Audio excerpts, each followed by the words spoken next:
4th. First thing on the agenda is the minutes from the June 26th meeting. So moved. There's a race there. Okay. Mr. Bessem, Mr. Figuracci, second. All in favor? You do that before you even sit down. Opposed? These guys are speedy. Let's jump around a little on the agenda. Actually, let's jump all the way to item number 16, authorizing insurance agreements regarding Albany County insurance coverage. Hey, Sean. Condon, welcome aboard. Thank you, Mr. Chairman. So these are all renewals. Yes, and these are all renewals for the county's liability and medical malpractice insurance. The county's broker, Arthur J. Gallagher, approached alternate markets for all of the coverage, which they do every year. All of the carriers, with the exception of the umbrella coverage, are the current carriers. They came in at pretty much the same premiums. Some are a little higher, some are a little lower based upon our current trends. Property's up a little due to the fact that our property values are up higher due to inflation and other reasons. The only coverage that is different is medical malpractice, and that is up about $200,000 due to an increase in losses this year, increase in claims. We haven't actually paid any losses, but our claims are up. We've had a number of lawsuits filed over the course of the year, over the course of the last several years, mostly against the nursing home. It's not indicative of any actual losses at the nursing home and should not be construed in that way. However, we have first dollar coverage, and anytime they have to defend, these are very costly lawsuits. Anytime they have to defend, it is exposure to us, and it gets reflected back in premiums. There's a number of lawsuits that are being defended. This is very costly insurance. Medical malpractice insurance is very costly. Premiums are up. And alternate quotes were sought. Most carriers did not quote. The alternate quote that we received was from PRI, and it was $1 million. We've been with medical liability since 1986. They've always defended us. We have a very good relationship with them. They provide coverage for all of our health-related departments, health department, mental health, nursing home, DCYF, all of our medical care departments that provide any kind of medical service, social work service, and they've always represented us well. As I said, they provide first dollar coverage. We do not have to provide for medical malpractice coverage. Were we to self-insure this or try to partially self-insure this, we would very quickly pay this in defense costs. Medical malpractice defense costs are very costly. Based upon that, we recommend that we proceed with this. Right. Excellent. Any questions? Good question. Mr. Najah? Do we have a stop loss, or is there no stop loss on the medical malpractice? It's a $1 million policy. I believe it's a $3 million. It's $1 million with a $3 million aggregate. Thank you. So moved. Mr. Bergdorf? Just a quick question. Cyber liability, what would that We were protect? hacked. If we were hacked Okay, in our system and anything were stolen, we have protected information. We have client information, we have health information, all of the employees' social security numbers, anything like that. So it provides protection. If for instance, your social security information were stolen, and so it would provide protection if we were sued, that type of coverage. okay, so that's Anything excluded under protected from- liability, under the general liability? It's specialized, yes. Okay. Fine.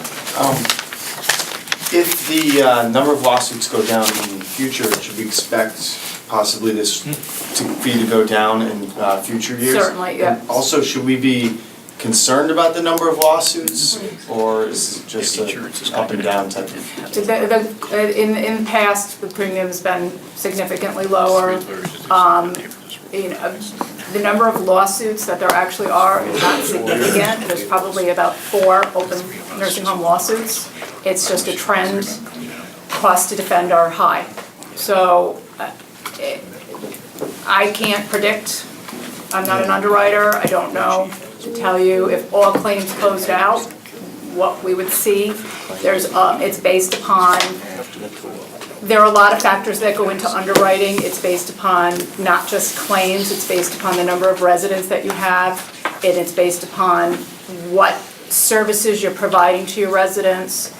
There's a whole analysis that goes into the process every year when we renew the insurance. They ask things such as, what kind of services are you providing to your residents? How many therapies are residents receiving? What types of therapies? What types of doctors do they see? How many outpatient visits do they have? There's a whole analysis that goes into it. So as this nursing home expands and as services are provided in-house, and as your nursing home becomes state-of-the-art and you're providing better services to your residents, your premiums are probably going to stay where they are, or they might go higher, but it's the cost of the services that you're providing.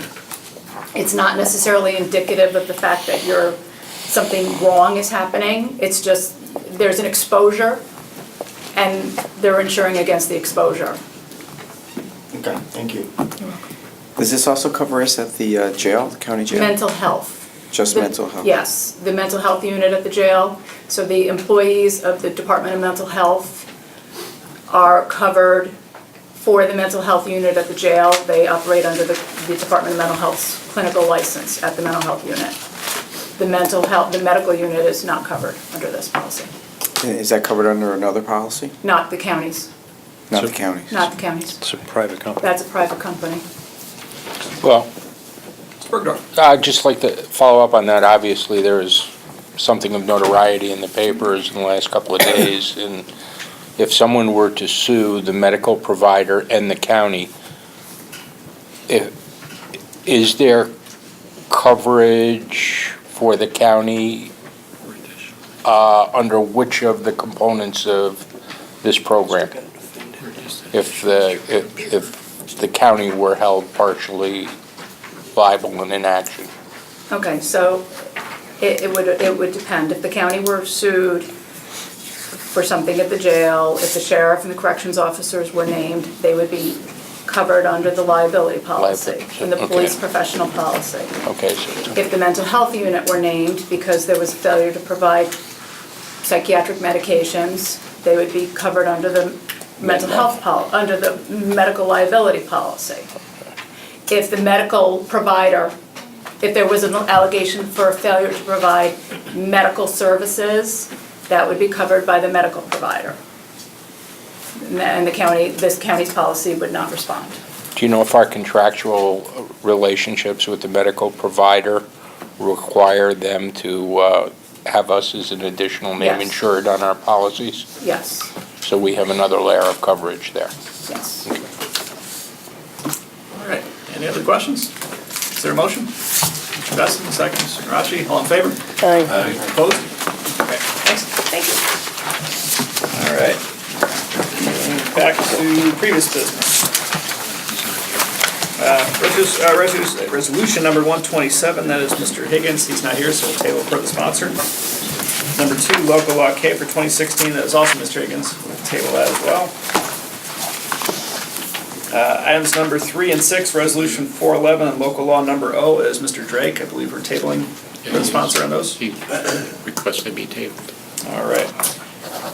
Items number 4 and 8, Reso 408 and local law Q is mine. I will table that for the sponsor. And the same for items number 5 and 9, resolution 409 and local law R, table for the sponsor. Number 6 is Ms. Lepakis. So we had a public hearing last month on this. We I had think she's number 7. I'm sorry. number 7. Sorry, number 7. I believe we had 2 speakers in favor and none opposed. That's correct. All right, so do we want to ask if the committee wants to move this on? Am I supposed to argue it first, or trying to just ask if they would like to move it on and then engage in arguments as they occur? Whatever you like. I would wait till the arguments happen. All right, well, then yes, I would like to move it on. Okay, does the committee have any questions or concerns, or is there a motion to move this with positive recommendation? Mr. Peston, Mr. Garachi, second. All in favor? Anyone opposed? All right, excellent. Items number 10 and 11, Mr. Kraus and Ms. Cunningham. don't see either here. Both are still working towards a solution on this, getting closer, I understand, so. Yeah, spoke to Mr. Kraus today, and he said they're still working on it and trying to reach a final resolution, and they're both gonna table. Okay, excellent. So 9, 10, and 11 tabled per the sponsor. Number 12, Local X, that's Mr. A. Joyce's, who couldn't be here tonight, so we're tabling that also. Yes, but his is on for a public hearing tomorrow anyway, Yes. so it would be after that. All right.